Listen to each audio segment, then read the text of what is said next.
radio station WWOZ.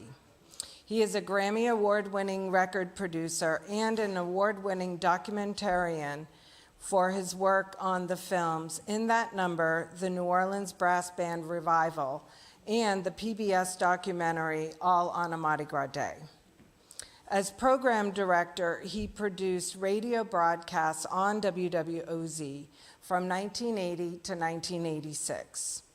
As a researcher and author, his work has been published in Wavelength, Offbeat, Gambit, The Jazz Archivist from the Hogan Jazz Archive, and Cultural Vistas from the Louisiana Endowment for the Humanities. He has also published many liner notes for a lot of records. Today, he is recognized as a contributing independent scholar that plumbs the depth and the wealth of his experiences, which he will talk about some tonight, and his research into New Orleans. I'm going to read this part because it's a direct quote. Bruce Rayburn, the longtime curator at the Hogan Jazz Archive, once said of Jerry, his deep connections within the local community and his understanding of social and cultural meaning that inheres in the musical traditions is second to none, which makes his interpretive insights unique and exceedingly valuable within the realm of New Orleans music studies. Brock has received 2 Jazz and Heritage Fellowships to support his ongoing work, and I am so pleased to have Jerry here tonight with you all. Thank you.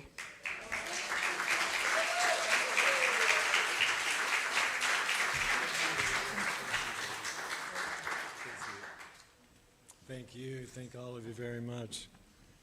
And let me go ahead and apologize in advance for any mistakes or faux pas or errors that I might make in this presentation. I do want to thank the New Orleans Jazz and Heritage Festival Foundation for Archive, I should add, for inviting me to do this evening. I have a real trouble with light in my eyes, so I have to keep looking down and block that light.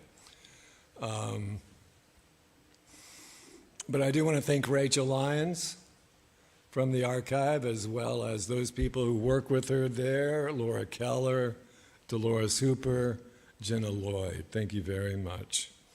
And I feel that it's really appropriate that this is taking place in March.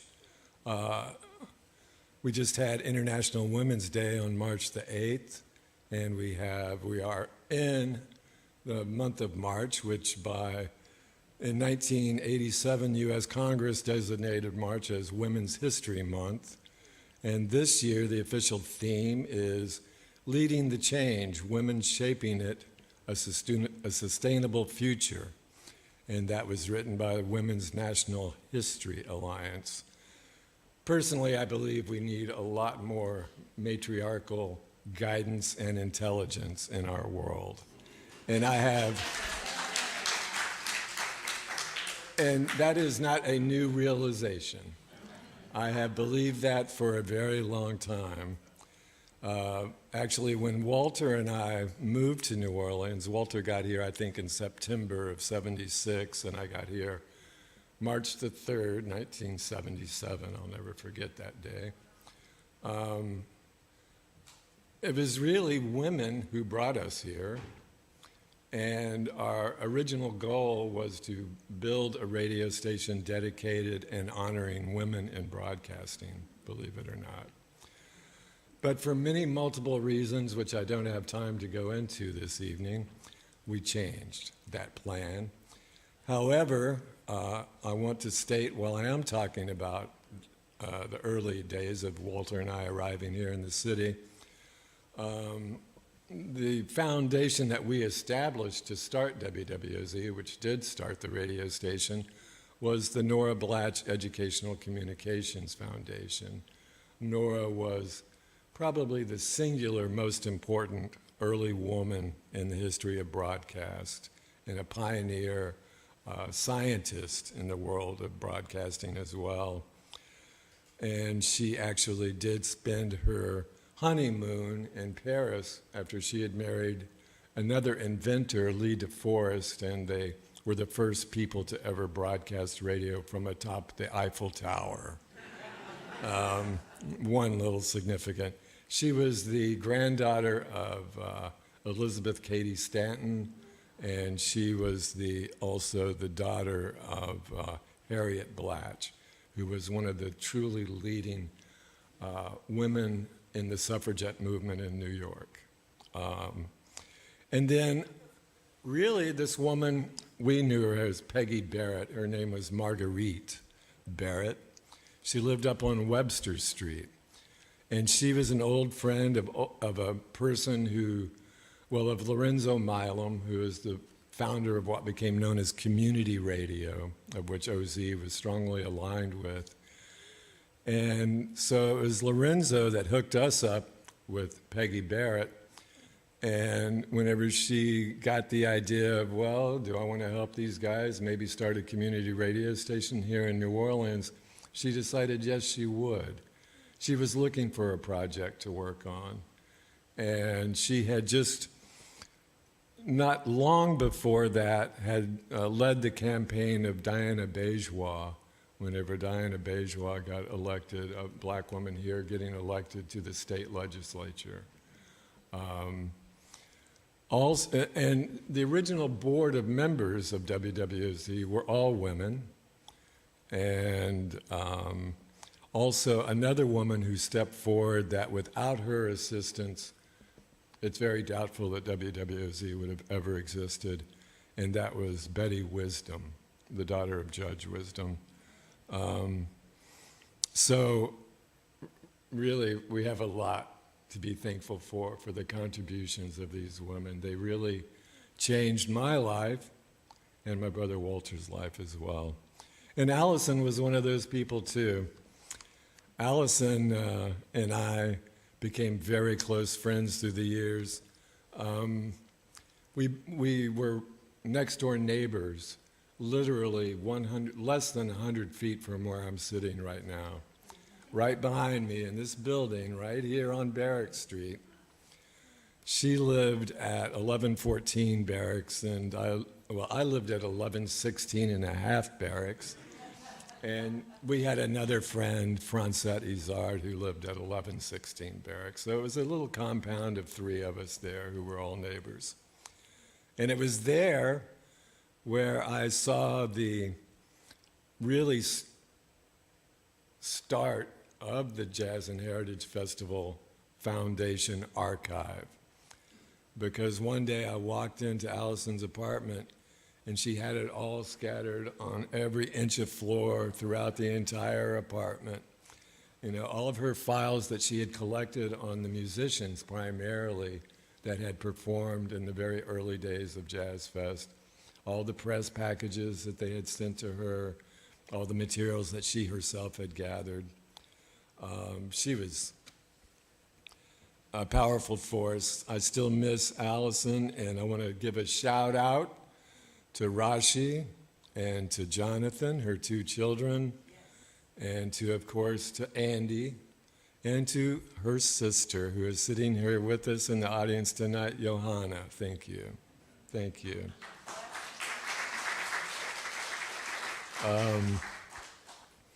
A couple of funny stories in my relationship with Allison, and then I'll get on with it. But the first time I really met Allison was whenever I, along with my friend Ricky Castrillo, were organizing a benefit. This is before WWOZ was on the air, of course. And it was a benefit that we were able to get the interest and involvement. The show was at Jimmy's, and it included the Neville Brothers, Professor Longhair and the Blues Scholars, and James Booker. And it was the first time that the three of those acts had played on the same stage at the same night. And back in those days, we weren't quite big enough for Tipitinas. They wouldn't give us a Friday or Saturday night, so that's why we did it at Jimmy's Barroom. But Jimmy and Selma was very supportive as well. And it was a crazy and a very successful night, but nonetheless, Allison was at that time, of course, managing Professor Longhair, and so one thing I wanted to do, of course, was not step on anybody's toes and to very specifically do whatever I needed to properly ask, can we do this? And I had already met Bird, we called him Bird. I'd already met Bird and hung out with him quite a number of times before, and we had spoken about the possibilities of maybe doing a show to help raise money for this idea that I and Walter and a few other people by that time were carrying around in their head. And Allison was not into it. She was like, he's done all the benefit shows he's ever needed to do in his life. He's only going to do shows that he gets paid. Do you hear me, Jerry? He's got to get paid. And I was like, oh my goodness, I guess this isn't going to work. But then I looked over at Fess, and he kind of gave me the little wink, you know. And I felt like, okay, well, we'll see what happens, you know. Later on, a day or two later, I got a call from Allison. Well, looks like we're doing it. And then one other quick story I have to share, because I really learned from Allison important lessons in her standing up for Fest the way that she did. And then she was actually producing a series of concerts, and I believe they were women in music concerts at the Contemporary Arts Center at the time. And I was working with this young kids band that we all know and love as the Rebirth Brass Band. And they were like, you know, I mean, I knew they weren't together, they weren't professional, they were still kids and they were still learning their trade, but they did it so well and they had so much vibrato and they just, you know, they were so determined that I was determined to help them in any way I could. And so I went to Alice and I said, look, I got this young kids band and, you know, they've never played on a stage. They've only ever played on the street. And I said, I know it's not appropriate necessarily because it's a women in jazz series that you've got, but I mean, while the guests are just coming in, while the audience is coming in, could we get up on the stage and just play like a number or two, just so they get a taste of what that's like, you know? And she was like, okay, Jerry, for you, I'll do it. You know, we had worked together a number of times at that point. She goes, for you, I'll do it. And so the band got up on the stage. I did a quick introduction. There was hardly anybody in the room. They hadn't played maybe 32 bars, and Allison stomped on the stage and kicked us out. It's true. She said, this band is not ready. And I said, okay. So anyway, she was a friend. I learned a lot. I mean, her stressing the importance of professionalism and the importance of being fair and honest with the artist was a lesson that I learned from her. And Ricky Castrillo was an important part of teaching me that lesson too, actually. Anyway, let me see where we're going from here. Going way back. Okay, so I guess, want to introduce myself in the sense of how does this all make sense that I have now devoted over 40 years of researching New Orleans marching music and New Orleans street culture, because I have spent well over 40 years at this point researching and learning about it. And it will be my major work that I will publish one way or another before I'm out of here. So in the next 10 years, at some point, I promise it will be online if nothing else. All of my work will be online if nothing else. And it's really fascinating stuff. I mean, I've only been able to get deep enough into that subject that really things are starting to really open up, and more really important information is coming forward. But whenever I was 3 years old, and my mother would drop me off at the babysitter Gertrude's house in Amarillo, Texas, where I was born, I started playing a song called The Battle of New Orleans that had come out by Johnny Horton. And the drum I played was not too undifferent than that one that was Jordan Noble's drum there. I had no idea, of course, who Jordan Noble was, or that there was even a drummer boy from the Battle of New Orleans that had any fame. But I learned that song note for note on this little tin drum that looked pretty much just like that drum, but it was made of tin, and it was made for an infant. And I was 3 years old, but I got so good at it and started performing that song that my parents got me my own drum, a real snare drum, when I was 4 years old. And actually, I was able to keep and maintain that snare drum until Katrina. There was another Katrina fatality. All right, that's enough of all that. But I do want to put into context, too, though, what it was like in the streets of New Orleans for me, being what I call a light-skinned person. I don't really see race, I see skin colors. I see people who are raised in different cultures and different social and psychological environments. But I have to admit that since I was a very young child, most of my best friends were always African American. And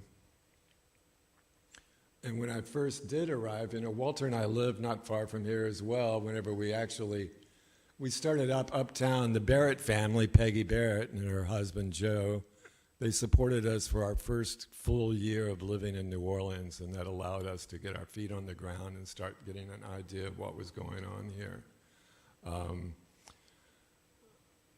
When I started walking around the neighborhoods and started investigating and searching out little music spots in the neighborhoods, the most common thing for me was, since I walked everywhere I went, was that every day or every other day I would get pulled over by the police. What are you doing in this neighborhood? Let me see your arms. I mean, that was the most common event for me on a pretty much almost daily basis. And I'd just tell them, well, by that time, Walter had gotten us press passes. And so we had actual official of City of New Orleans press passes, which were back then really almost better than a passport. I mean, it was like the best ID you could have. And so when the police would pull me over, I'd pull out my WWOZ press pass, and they'd go, "What are you doing back here, man?" And I said, "Well, I'm here investigating the music. I want to see what's going on, see who's living back here." And they were like, "Okay, well, good luck. Don't get killed." But, I really never had any of those problems. I never had any situation or problems of violence. It didn't exist then. I mean, it wasn't until really, sadly, the cocaine crack epidemic that came into the 80s that things started changing really quickly at that time. Okay.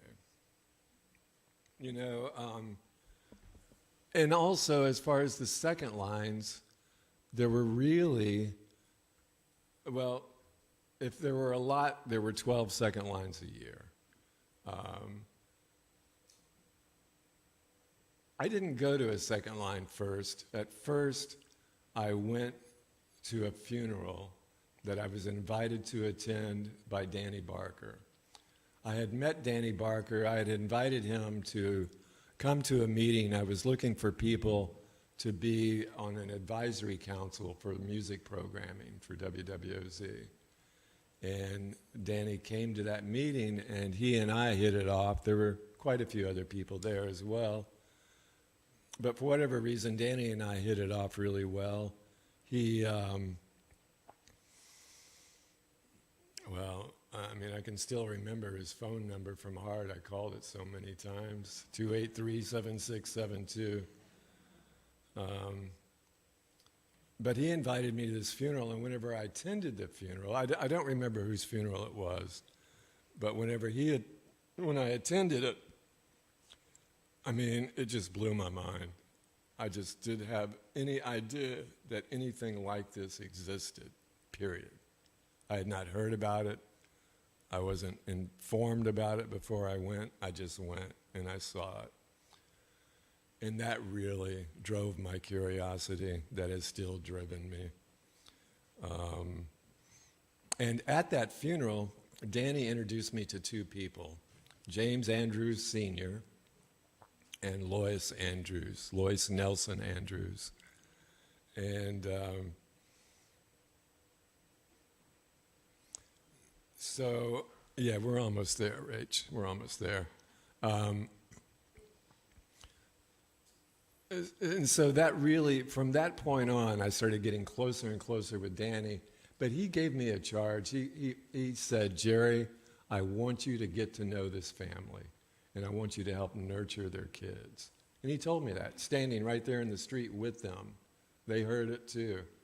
And so I had a car at that time. I gave them a ride. They lived in the St. Bernard housing projects. I met all the family that day, and from that day on, 12, as he was known, James Andrews Sr., of course, Little 12. Most people know today James Andrews, the trumpet player. Older 12, he didn't play trumpet, he played dice. And that's where he got his nickname. He was famous for throwing boxcars. And he always carried this little gold chain around his neck that had two gold dice, all showing 666. You know, always 666 was always showing. And he was a cab driver at the time, actually. But we did nurture those kids. We made sure they had instruments, and we did that up until the time of Trombone Shorty's first band. And that's kind of whenever I was so busy at the record shop by that time, I really just didn't have any time for anything else. And we kind of moved apart from each other at that point. But the Louisiana Music Factory. Yeah, another partner, Barry Smith, and I started that in 1993. So it was around that time. But also, why are brass bands so interesting to me? And why is the second line so interesting to me? And the reason for that is really because the bands, in 1974, Dick Allen and William Schaefer published the book, Brass Bands in New Orleans Jazz. And they put forth what I still believe to be true, was that the brass bands, one, were the main inspiration for the instrumentation of the early jazz groups in the city of New Orleans. And also, they were the nurturing grounds for the early jazz, the first generation of jazz artists as well. They really were. And so, you know, I'm just always, I have a mind that once I've set it to something to try to figure out how does this work, I can't stop it until I think I've figured it out. So anyway, Danny and I worked together many times on many different projects, and for a period of about 10 years I was his manager, essentially. And we were very close, and I would like to show that clip if we could now.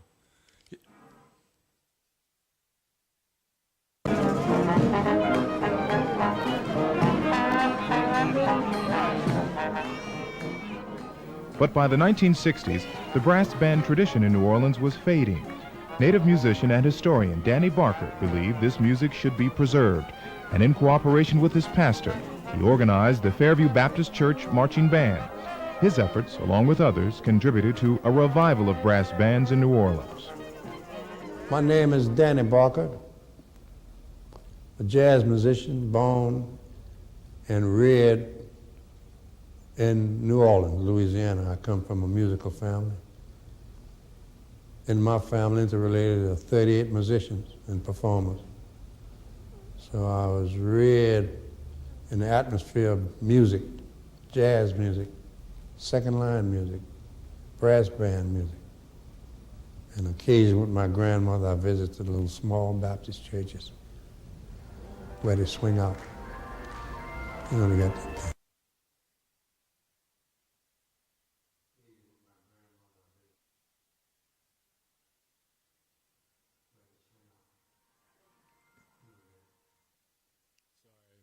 Just have to, can't, we could watch the whole film, but I'd have to just leave and get off the stage. I wouldn't be able to collect my check, I wouldn't be doing my job. Even though myself, I just soon sit and listen to Danny too, believe me. So anyway, Danny Barker, of course his story is best told in his autobiography, A Life in Jazz, and if you haven't read it, you absolutely need to. You can purchase it in any good bookstore. It's been reissued by the Historic New Orleans Collection. Or you can go to the library. They got plenty of copies and get one that way and read it. But it's really important work. You know, he always gave credit to the pastor of the Fairview Baptist Church, Reverend Darby, who suggested to him that he should form a band with the kids. And Danny, I had booked Danny, you know, in those days too, Danny was not the celebrity that he became. He was scuffling. He could barely get a gig in the city. He didn't want to play Preservation Hall because he didn't think that it was right that he would be the leader of a band, but they would tell him who was going to be in the band. And that's what they wanted, so he wouldn't do it. He did play towards the end of his life. He would go and play at Preservation Hall.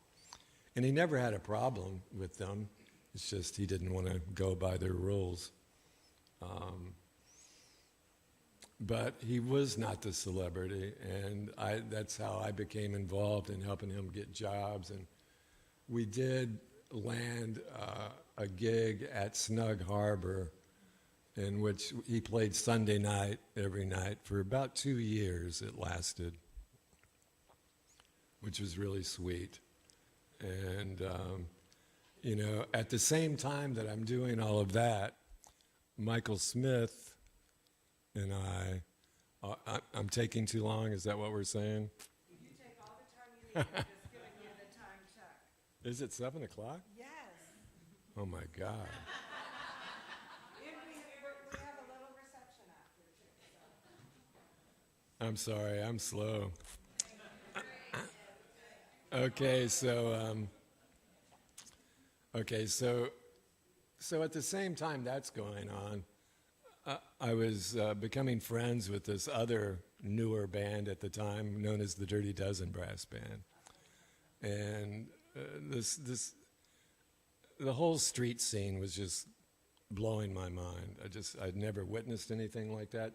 I grew up in Dallas and in Houston, basically. I was born in Amarillo, but I mostly grew up in, first we moved to Houston and then we moved to Dallas.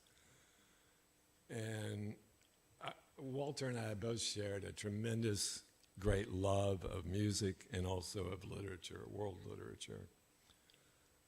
And we bought way too many records and books in our life. Way too many. But I'll never forget, because the first time Danny visited our record collection, and he was just, you know, couldn't believe what he was seeing. But the one thing that he picked out that he wanted to listen to more than anything else in the world, I had this very rare, it was rare because there were very few of them made. It was a box set of a German piano player named Walter Gieseking playing the music of the Norwegian composer Grieg. And Danny was like, "You've got Gieseking playing Grieg? I can't believe it." And so I said, "Well, do you want to borrow it? You want to take it home?" I never got that back. It was a really fancy 10 LP box set with this mahogany wood cover box that it came in. It was really rare. And, you know, Danny, I learned later that in the 1930s, the music of Walter Gieseking was banned in America for a good while because of it was never proven one way or another, but it was believed by some that he had been sympathetic to the Nazis. I mean, he lived in Germany. But he was finally, that label was removed from him, and they started finally playing his music again in America. And Danny heard one of the early radio broadcasts from his perch up in New York. And when you listen to Walter Giesa King, you can YouTube him and hear his piano performance. The one thing that sets him really apart is his subtlety and his nuances.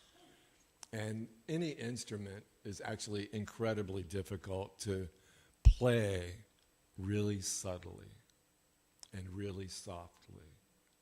And this is something that just drove Danny's ears wild. And you can hear it in Danny's own playing, actually, especially with the recordings that he made with Cab Calloway. Because Danny really styled himself after Freddie Green, the great guitar player in the Count Basie Orchestra, who could also do that, just play these really big, fat chords, we would say, that are just so full of color and feeling and fill out the background while adding rhythm to the overall band sound. And that was Danny's favorite part of his guitar playing. Okay, so with that going on, then the Dirty Dozen was happening simultaneously of all this. I can't remember the exact, I remember the first time I heard them at Daryl's on St. Anthony Street. Now, do you remember Daryl's last name, Nancy? I know he was White Eagle. He was a White Eagle. Was it Daryl Johnson? Okay, but because it had been killing me, I've been trying to remember it, and I couldn't remember it. But before that, actually, I heard the Dirty Dozen at Chief Jolly's funeral. I was walking along one day and actually saw Deacon John and Zigaboo, Joseph Modalest, and they're like, "You going to Jolly's funeral?" And I'm like, "Nah, I'm not sure." This is still before OZ existed, when it was still just this idea that we were carrying around in our head, and trying to tell everybody we could about it and muster support and gather people interested in working on it. And I said, "Oh, I wasn't really planning on it. I got a lot of work to do." "Oh, come on." So we went. And I happened to have with me my little cassette recorder. And so I turned the cassette recorder on and started recording. And it's an amazing recording, actually. You can hear the Olympia coming out with the body. And then not far from once they have loaded the body into the hearse, you hear the Dirty Dozen. Might have been the first funeral they ever played. And they're really not very together. They're really not sure what they're doing. They're not sure what direction they're going in. But the funny part of the tape is, you can hear it really clear too, is you hear Charles Joseph, later known as Charlie Dozen, the trombone player, saying, "He's got a tape recorder, he's got a tape recorder, stop this guy, he's taping us." And that was cool, I understood it. But also, immediately after that, you can hear Deacon John and Zigaboo saying, no, we want him to tape this. We want him to tape this, Jerry. And so Charles goes, "Y'all want him to tape this?" And, yeah, okay, all right. So that was cool, and that was my introduction to the Dirty Dozen. And then not long after that, Michael P. Smith, who I had started running with, the great, amazing documentarian photographer, we went down to Daryl's on St. Anthony between Rocheblave and North Tontai Street. And man, talk about an eye-opener. I had never felt so much energy coming out of a little bar room as long as I have lived. I think it was Tuesday originally. Yeah, between Rocheblave and Tonti, St. Anthony. The building's no longer there. Guess Katrina washed it away. It's a little brick building with glass bricks in the front. And man, I I mean, that place was exploding. The Dirty Dozen were performing, and it's just on the floor on this corner. You could barely walk in the night I walked in. There were so many people rolling on the floor. There were 4 old guys, had to be over 60, dancing on top of the bar. I mean, yeah, a wheelchair. It was just a scene of glory, of freedom, of rebirth, of a new life, a life you never imagined. I couldn't believe it. It was incredible. And so that became the regular weekly thing. I mean, that was just wow. And so I got to know them better and better and better, and we started talking, and I started working with the Dirty Dozen, and before long I produced for them a press package so they could present themselves to the world. Let's go to the Danny Barker Dirty Dozen flyer at this point. It's okay.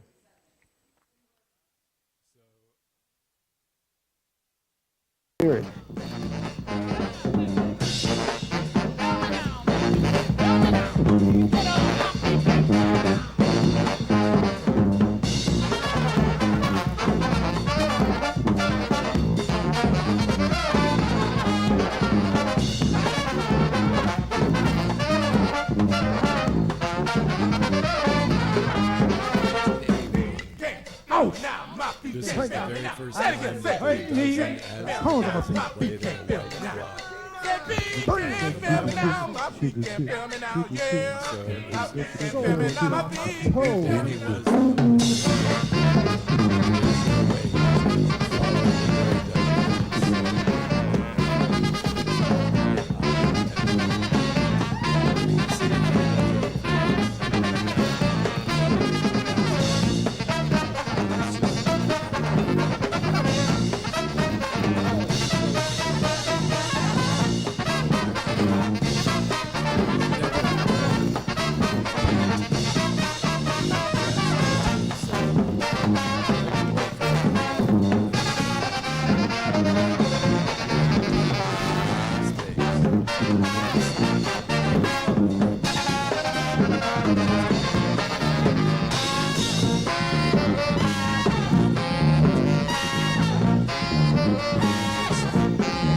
Crazy, this music. It was unbelievable. And so, yeah, I produced these things as well. My little clip artwork there, it's all exciting, but I know I kind of cut Danny's head out kind of poorly with my little X-Acto knife. But that's what we had, and that's what we did. Yes, it is. Yes, it is. I don't know where the Danny picture, he gave it to me. I don't know who took it. But yeah, it is a Michael Smith picture, courtesy of the Historic New Orleans Collection. As is this picture of us at the OZ10 at Jazzfest as well, of course. So man, yeah, there was a lot going on, and I'm just getting started.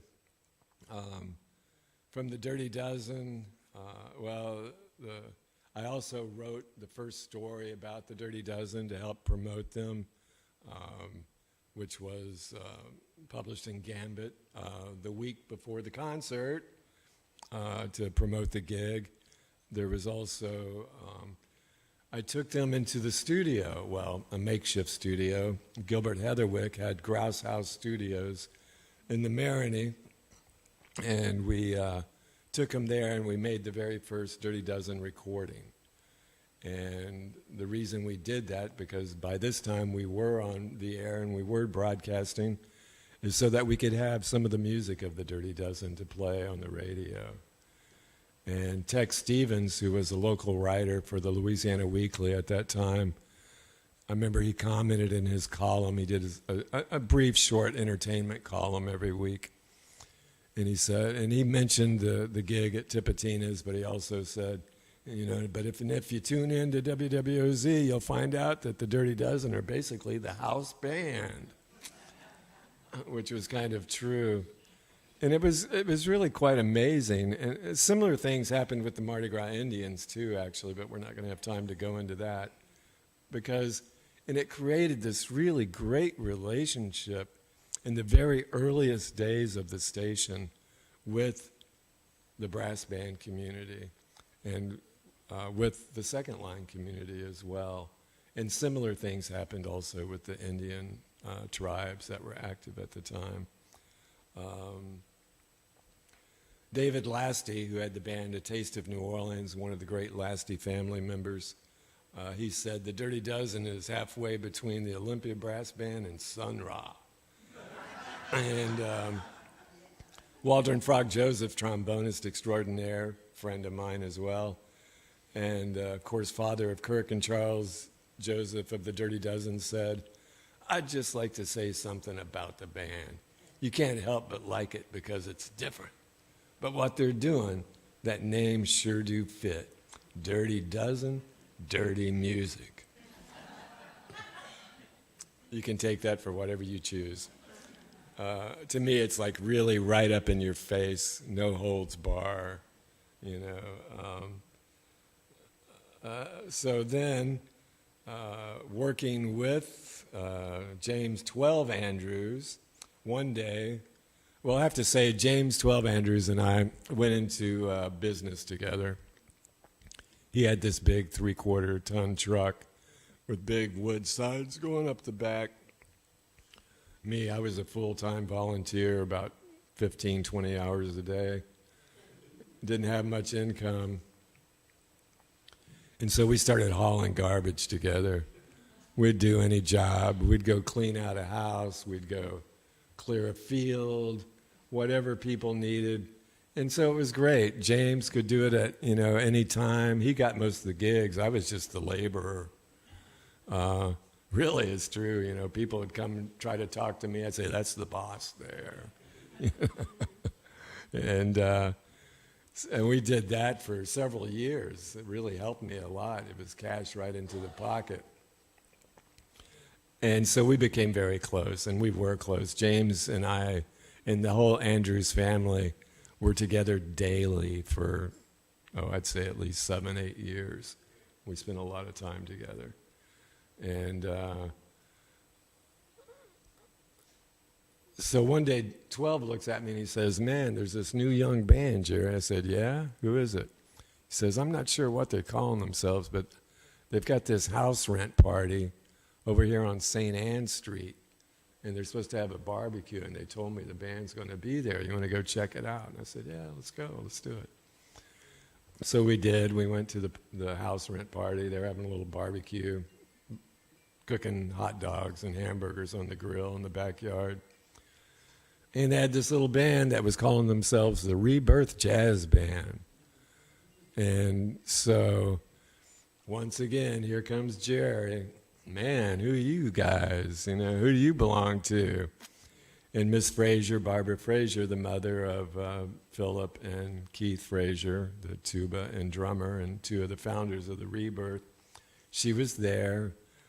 That's who the house rent party was for. And so we contributed to that, and we got to know Barbara really well. And the next thing I knew, we were helping work with the Rebirth, So we had the All-Stars going with James, Little 12, and his brothers and sisters. And we had the Dirty Dozen, of course, were really professional musicians. And so then here came the Rebirth Brass Band. And we started,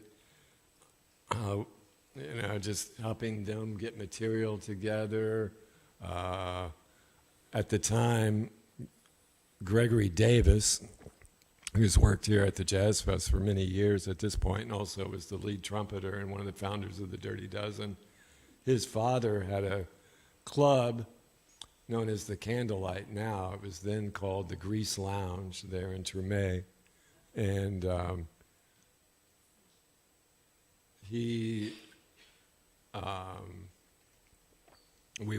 met him, and we started getting some gigs for the Rebirth there. And they started performing. Even though they were underage, Barbara would come, and she would sit with them and in case the police or anybody showed up.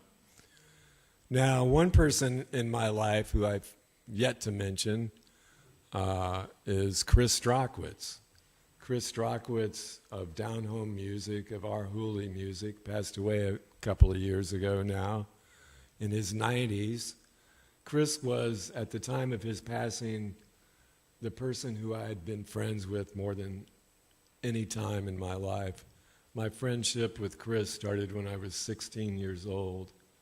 I was working at Discount Record Store in San Antonio, Texas for the summer, and Chris came in there, and that's when I met him. He was there to record El Trio, San Antonio, and I was like, you know, he was like willing to give me promo records of Our Hooli Records, and I couldn't think of anything better in my life at the moment. So Chris and I, we maintained a friendship for close to 60 years. And for a person like me who moved frequently as a child, I really don't have any other friend who I maintained a close friendship with that came from my adolescence era. Where am I at here? Because I'm...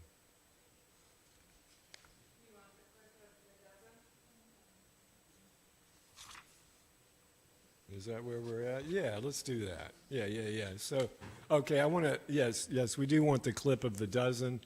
And these clips are from the documentary that I did in 1985/86 called In That Number, the New Orleans Brass Band Revival. And they're not in perfect shape, but one of the projects I'm working on this year is, the program ended up only being a half hour. I'm expanding it to a full hour, and I'm bringing it up to high definition quality, which is not, it's incredible. These pieces are not really, the person doing the work for me would probably hate that I'm showing them, but I don't care. So yeah, if we've got the Dirty Dozen clip, let's go ahead and show it just to give you a sense. So this was footage shot in 1985.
Thank them. Thank the Dirty Dozen. I mean, I feel so fortunate to still have those people as my friend. Those that are still with us, and I think everybody in that picture is still with us except for the bass drummer. Or no, both of the snare drummer and bass player are no longer with us. Okay, so I'm going to just get on now to the study that I did. I've kind of tried to set the background on why I would do such a study as this and why it was of interest to me. just to give you a sense of what my interests are in New Orleans music and its history.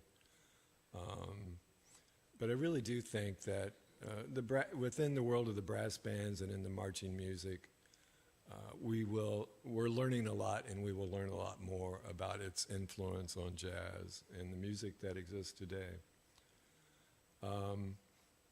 What was this, 8 years ago when I did this study? 2015, okay, gosh, that long ago. So in 2015, I made an application to the New Orleans Jazz and Heritage Festival Foundation Archive for one of their research fellowships. And basically, it was to study the impact that the Jazz and Heritage Festival has had on the tradition of brass bands and second lines, and vice versa, the impact that the second line has had on the Jazzfest. And that's the remainder of this presentation tonight. I'm basically just going to read, and it's not all of the report. All of the report is available at the archive, can be read at any time. I'm not going to include all my conclusions and all the really good stuff. I'm not going to include that to encourage you to go read it at the archive someday. But nonetheless, I start that with quotes of two of my other favorite people in the world. I was also the first person to record Tuba Fats and the Chosen Few, and some other band. Well, I wasn't the first to record the Treme Brass Band, but I did produce the Treme Brass Band as well. One of their most popular records, Give Me My Money Back, I produced that with Benny Jones and all. And I've worked on and got them into a number of film documentaries, as well as with the Rebirth. I'll tell one other quick Rebirth story before I go, since I didn't really tell any, but they were so young and naive. And one day we were talking, and they said, "Jerry, you know, we're in the new Clint Eastwood movie." And I was like, "What?" I said, "Well, how much did you get paid?" And they said, "I think $50. And I said, "You got paid $50 for the Rebirth Brass Band to be in the Clint Eastwood movie?" And he said, "Yep." I said, "I think they should have paid you more." And so I called Chris Strachwitz in California, because I knew that he knew some really good entertainment lawyers, and I didn't know any. We didn't have any in New Orleans at that time. Not any, period. No one in New Orleans specialized in entertainment law in these days, in the 80s. And so we did get a very fine attorney. And, of course, we had to pay filing fees. And so I started paying the filing fees, but I wasn't making any money. I couldn't afford to continue doing it. The first two times, we didn't sue Clint Eastwood. It was for the Clint Eastwood movie Tightrope. If you ever see the movie, there's a scene on Bourbon Street that, yes, most of the people are extras, but they really focus on the rebirth coming down the street. You know, I mean, this is the main part of that shot. And whenever the attorney saw it, he felt it was worth real money.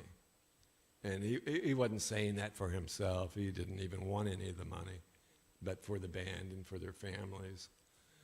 But very sadly, none of us had enough money to keep making the filing fees.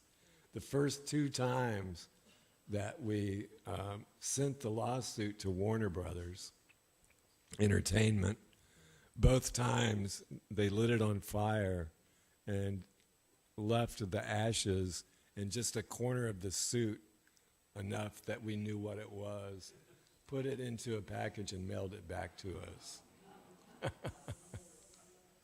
And that's how they dealt with that. And so we didn't have the money to keep paying just the filing fees in order to make the lawsuit, so we had to leave it alone. It was a sad story. Okay, enough of that. So if we get the Jazzfest logo up, this study I officially titled An Exploration into the History and Evolution of the New Orleans Second Line. And so an explanation into the history and evolution of the New Orleans Second Line is a research project that was funded by the New Orleans Jazz and Heritage Festival Foundation Archive.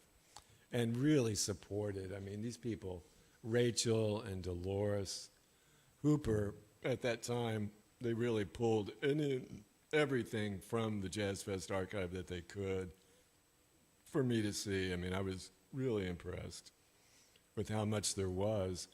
But even more so, I was really impressed by, from the very earliest days, even in the planning stages before there was a Jazz Fest, how enamored they were by the second line. This was like their thing. It's like they just kept thinking, we have to focus. They felt like they needed to focus most of their promotional materials using the imagery of the second line. And even in their very earliest television commercials they used the second line. It was something about that celebration of freedom that I think caught them and that they felt it. You know, that's one thing. Whenever it doesn't matter where you are. Like I say, I grew up mostly in Houston and Dallas.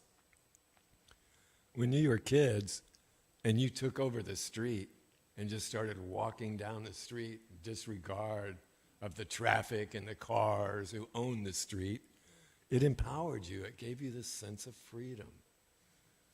And when you're doing that with 100 people or 1,000 people and you got bands playing, man, it really feels like it. I mean, you have taken over, you know. People power rules. And I can't imagine, but I would say that just imagine what people who had just experienced emancipation felt like whenever they were doing a similar thing, because they were, you know. I'm going to back up 1 second. Oh, no, forget it. Move on. I can't keep going back to include something I forgot. Okay, so anyway, I want to say this. This was something some of this information is stuff that I first published at the Tulane Jazz Archivist, in the Tulane Jazz Archivist, and that is the history of the term second line itself.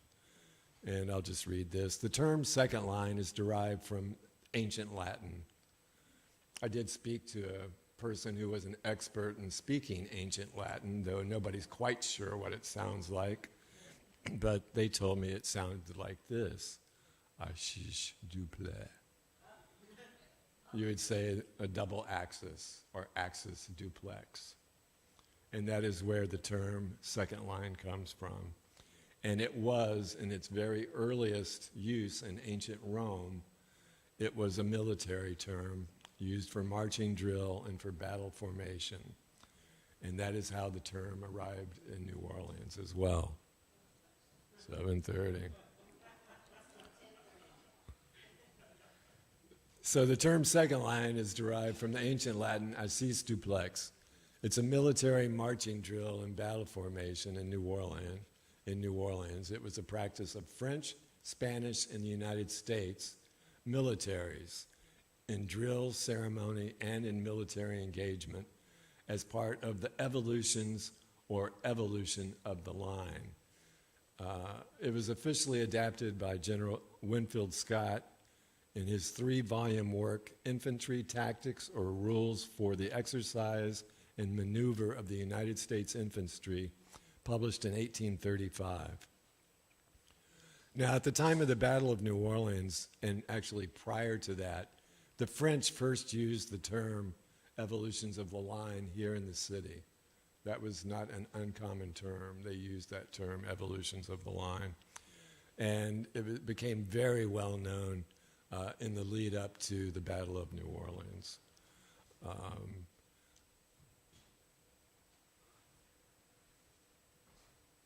In New Orleans, in the black community immediately following the Civil War and into Reconstruction, you know, Reconstruction is really a term that sort of doesn't fit New Orleans because this town wasn't really reconstructed. It wasn't ever torn down. It wasn't ever destroyed. It was a city that has a really incredibly singular history when it comes to the Civil War and what happened here. But that's a very long story that we can't get into this evening. But it is a very important part of why things are the way they are here today.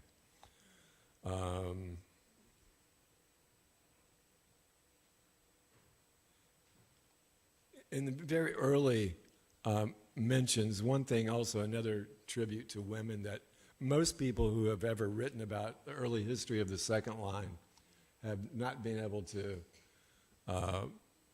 tease out of history yet, but I've seemed to be able to, was that actually women, black women, had a very important role in the very early days of marching the line in New Orleans, immediately following the Civil War.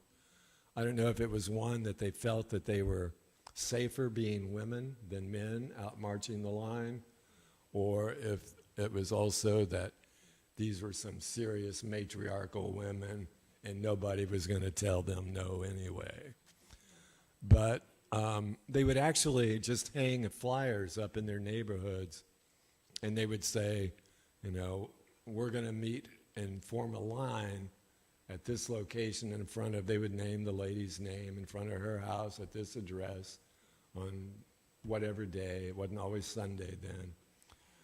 And they would explain the route on that flyer, tell you where they were going to go, and usually they would just end up at another woman's house, and that was the end of the line. And they did that without bands. People would go out and march the line without a band. They would never, that wasn't the important part for them. Now sometimes, not always, but sometimes the women would bring brooms with them, and they would hold the brooms as if they were a rifle over their shoulder while they marched the line in the street. And I imagine they probably used it to sweep the streets sometimes too, but mostly they were using it to emulate military strength and power. So another salute to women in the second line, and there's much more to be said about that as well.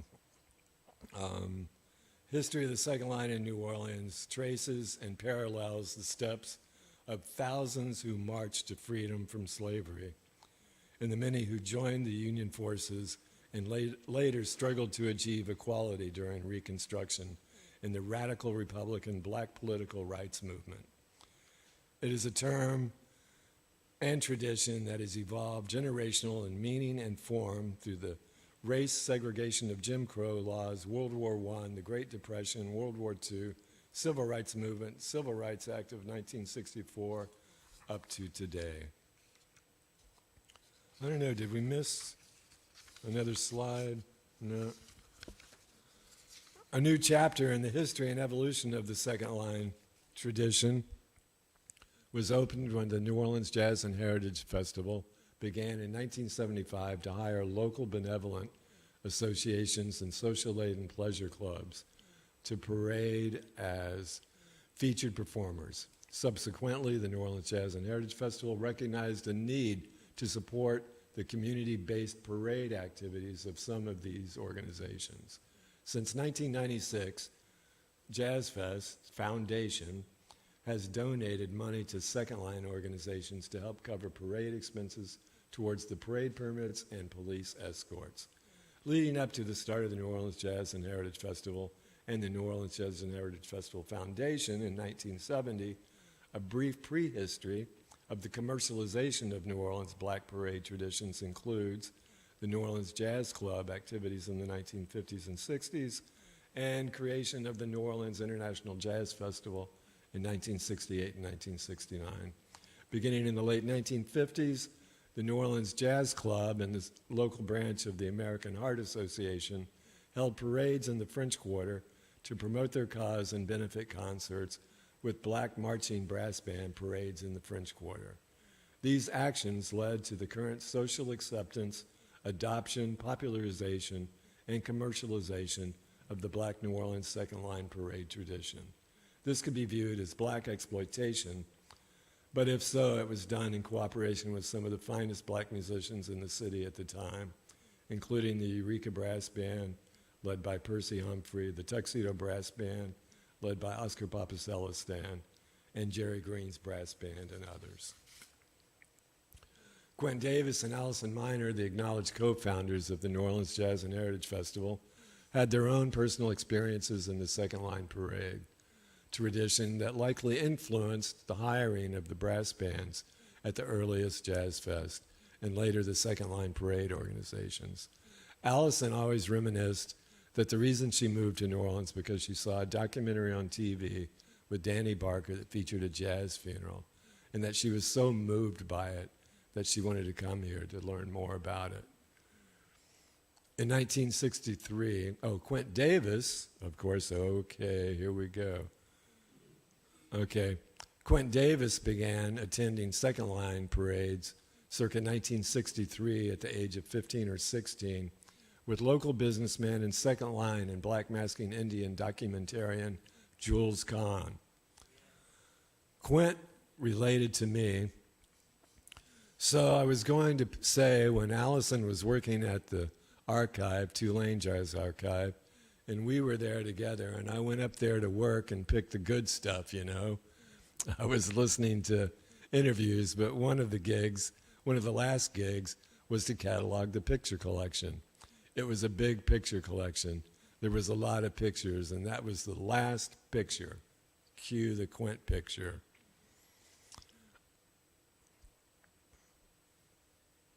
So that's the picture on the right, with Quint Davis there, if you can see him in the plaid shirt. And of course there's Quint at the Jazzfest at the jazz funeral for Ed Bradley.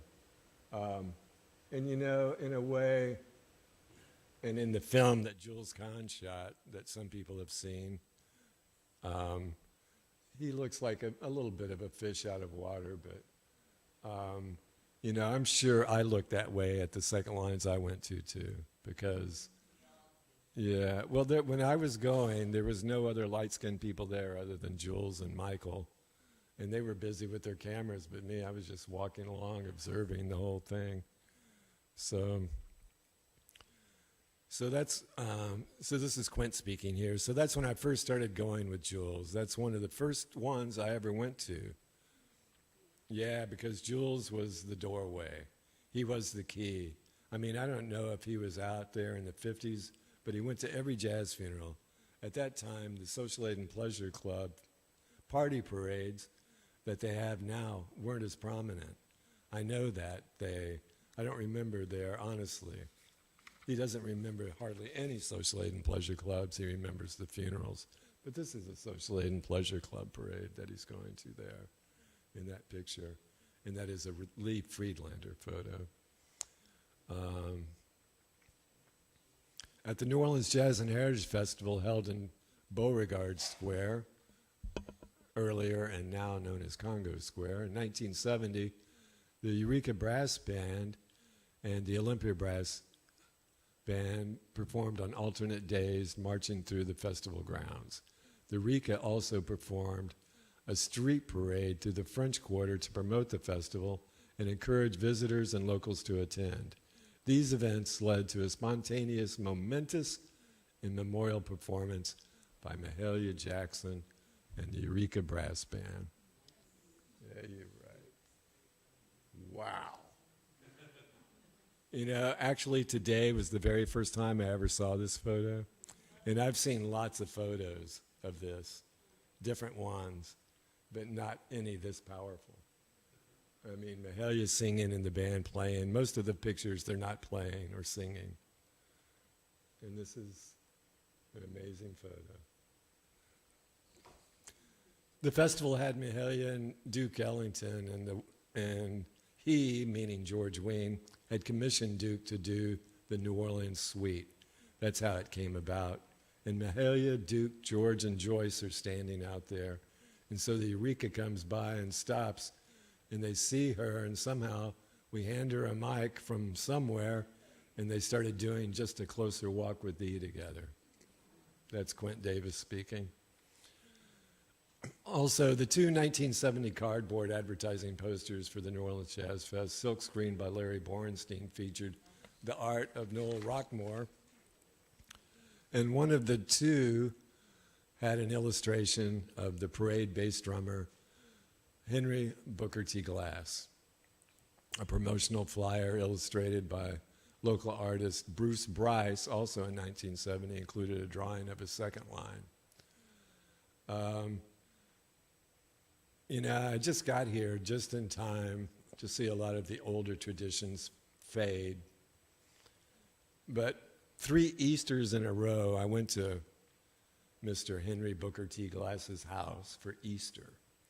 And he held an annual Easter parade for his neighborhood kids with the, at that time, it was the Olympia Brass Band. Did you get to any of those, Nancy? Didn't get to them? Well, he lived on Maisont, the end of Maisont, closer to the lake, right at the end. And it was almost like country. I mean, I think he had a goat in the yard. But the amazing things that he had in the yard, as well as he had a alligator staked there. It was about a 9-foot-long alligator. He had this big pond for it. He had this giant steel chain around its neck, big steel collar. The alligator wasn't going nowhere. He had that, and he also had a snowball stand in his front yard on Maisont Street. And he did this for the neighborhood kids every year. He would cook for them, have a picnic, and they would hunt Easter eggs, and then he would second line, and they would second line, maybe 10 blocks or so, 5 blocks one direction, and then just come back. But man, what a guy! And then of course he passed on, and his son Noel Glass became then the bass drummer of the Olympia Brass Band. Consequently, the 1971, 73, 74, 75, and 76 official posters of Jazzfest all depicted second-line parade imagery, including grand marshals, brass bands, and second-liners. At the inception of Jazzfest, among the advisors was Tulane Jazz Archive curator Richard B. Allen, who, as I said before, co-authored the book, Brass Bands in New Orleans Jazz. And on March the 1st, 1972, Jazzfest board member Henry Hildebrand acknowledged and encouraged the commercialization of the second line in a message to fellow board member Arthur Q. Davis that included, "Your idea concerning the second line umbrella is a brilliant one. As a symbol, motif, and logo for the Jazz Festival, there will be nothing better. As an item to sell at the fair, it would be an instant success. Since these are usually handmade, one-of-a-kind items, however, we may have difficulty obtaining a large quantity of a decent-looking umbrella on this short a notice." I'm very enthusiastic about them and have already begun pursuing the idea. And that was the first year I found videos of TV commercials for Jazzfest 1972 that also included second line parade footage. Fairview Brass Band second liner photo. The logo evolved from a simple illustration of the decorated open umbrella sitting atop a J to the contemporary logo that we see today. Beautiful. And hold on. Okay. So this logo was produced by Tom Verisco Designs, and it was illustrated by artist Mike Fisher.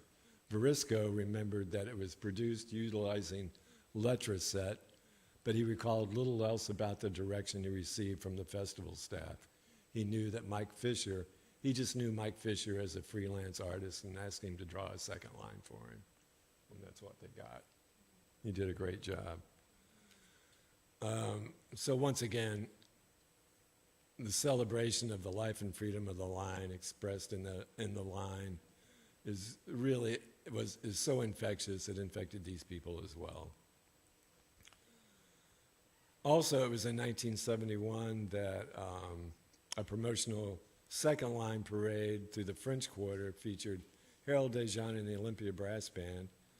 And then in a 1972 edition of the Footnote magazine featured an article on the Fairview Baptist Church Christian Band by Lynn Whitaker, who wrote, "When Danny Barker joined the Fairview Baptist Church, it was probably the beginning of a new lease on life for brass band music.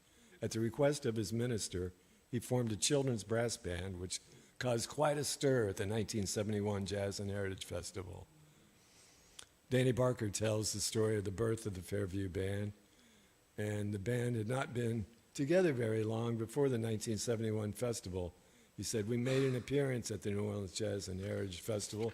This was the first public appearance of the Fairview Band, and the lead trumpeter, Leroy Jones, remarked, 'The performance at Jazzfest made me feel like I was a real musician for the first time.'" Of course, the photo illustrates all the kids that were following them as they were coming into the festival grounds there in Armstrong Park. With the move to the New Orleans Fairgrounds in '72, the festival had a lot of room to grow. Brass bands, the parades became much more a part of the festival. It was possible that it was in 1975 that Quint Davis met Norman Dixon Sr., who was at the time the chairman of the board of the Young Men Olympian Junior Benevolent Association. And that meeting eventually led to the festival hiring Norman Dixon Sr. to coordinate the employment of second-line parade organizations as a feature part of the Jazzfest parades, YMO photo. While this 1975 Jazzfest program does not include the Young Men Olympia, Mr. Dixon explained that he had come out there with Doc Pollin, and it was through Doc Pollin that he met Quint Davis.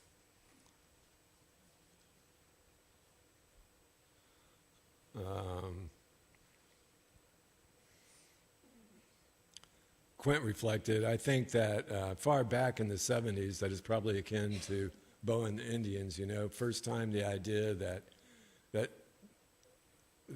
they would bring the second line clubs to the Jazz Fest." He says that there were people that were against it, that this culture, they felt that the culture was being exploited. And, for Quint, he thought that this festival was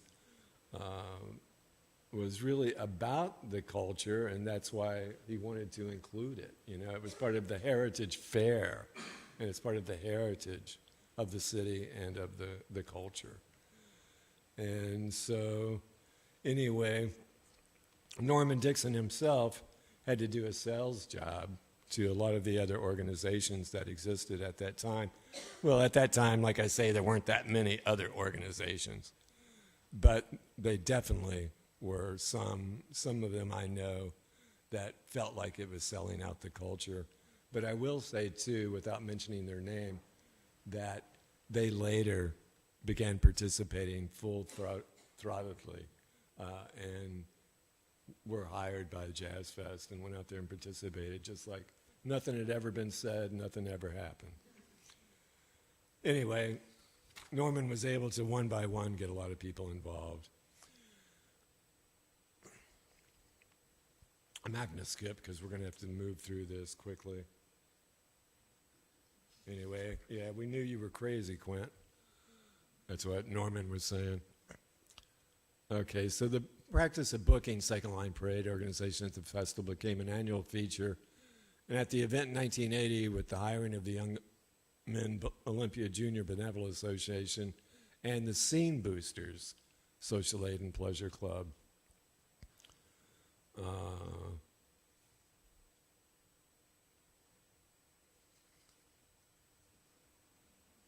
Norman Dixon Jr. became what they called the Marching Club Coordinator. And for the festival, following the death of his father, or Norman Dixon Jr.,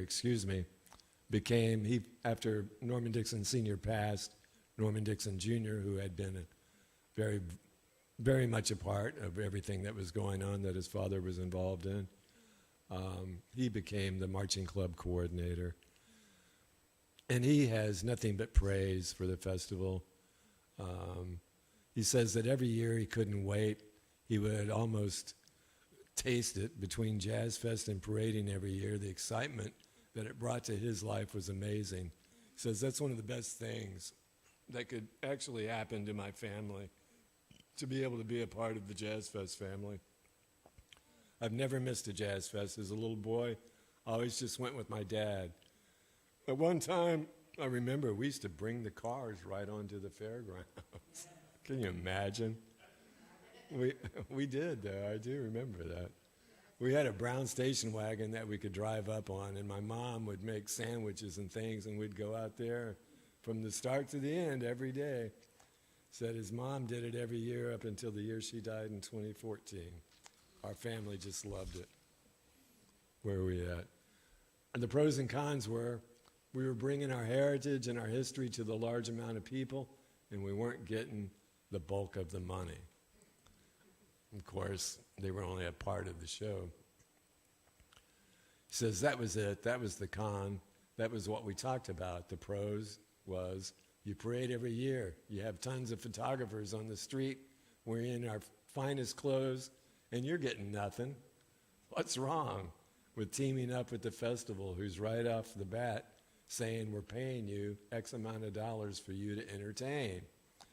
Either you can accept it, we can negotiate, we can talk about it, or you can just give your pictures up. And at the festival, not only were you getting a chance to talk to people, you got people coming in from out of town. You can talk to them, you can stop, you can explain your culture to them. On the streets, you never have that opportunity to actually talk to people. So that was something that really attracted him to it. 5 minutes. Okay, folks. You're going to kick us out. Last call. Yeah. I got to mention Benny Jones because he was a big part of all of this as well. Benny was the co-founder of the Dirty Dozen Brass Band. Oh, yeah, we got no questions and answers, huh? Let me figure out how to end this. I'll just turn to the last page. How's that? Thank you guys for being so nice to me. So I'll just, without going into a lot of detail that I have here, but there's far more in the actual study. I just brought highlights of the study with me. I'll just say this, the very last paragraph. In conclusion, the New Orleans Jazz and Heritage Festival and the New Orleans Jazz and Heritage Festival Foundation are in a unique and rare position by having become the single largest influence on the second line parade organizations, their membership, and their parades. In fact, no other outside organization has ever, to my knowledge, been in such a position. This self-perpetuating and self-imposed responsibility should not be taken lightly. And perhaps there could be more symposiums on the history of the second line, exhibits displayed at Jazzfest, as well as the encouragement and funding of further studies and the collecting and maintenance of even contemporary second line materials each week as they have second lines at the Jazzfest archive. And with that, I will conclude. Thank you very much. Sorry. Thank you. Thank you.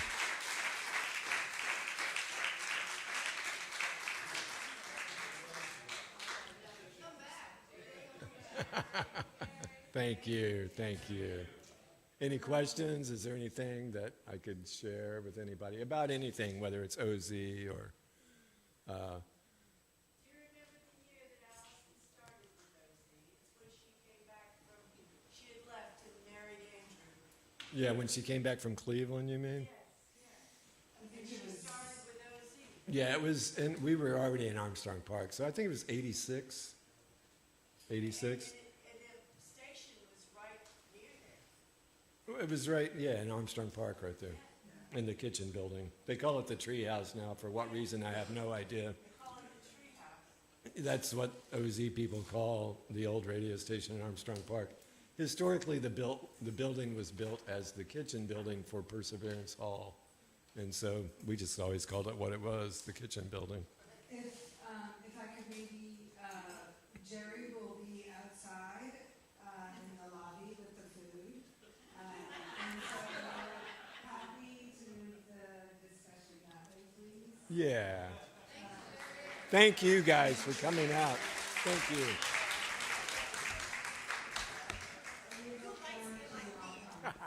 Yeah, you're right.